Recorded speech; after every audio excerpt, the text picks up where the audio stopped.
dear to my heart. I will love you forever, forever, forever, forever. Remember not your past anymore.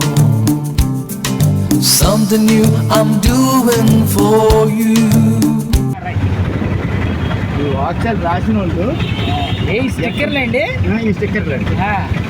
మహానుభావుడు ఎంత కష్టపడుతున్నాడో ఎండనక వాననక మేమందరం చూసామండి అన్నారా? చూసామండి. కానీ ఆయన అంత ఎంత కష్టపడతలేదు. రోడ్డు మీద ప్రతి ఒక్కరికి తెలిసిపోతుంది. ఒక ఆ దేవుడిచ్చిన విద్యార్థి ఏంటో మాకేం అర్థం కావట్లేదు. మా బోర్డు కట్టుకొని అలాగే ఉంటాడు, ఎండలో నిలబడతాడండి, కాలు కూడా చూడు ఉన్నదు. అంత ఇదిగా కష్టపడుతున్నాడు అతను. కానీ దేవుడి కోసం కష్టపడుతున్నాడే కానీ మనుషుల కోసం కాదండి.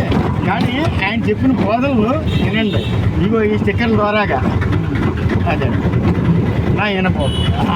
ఆ స్టిక్కర్ల గురించి ఏంటన్నారు కస్టమర్స్?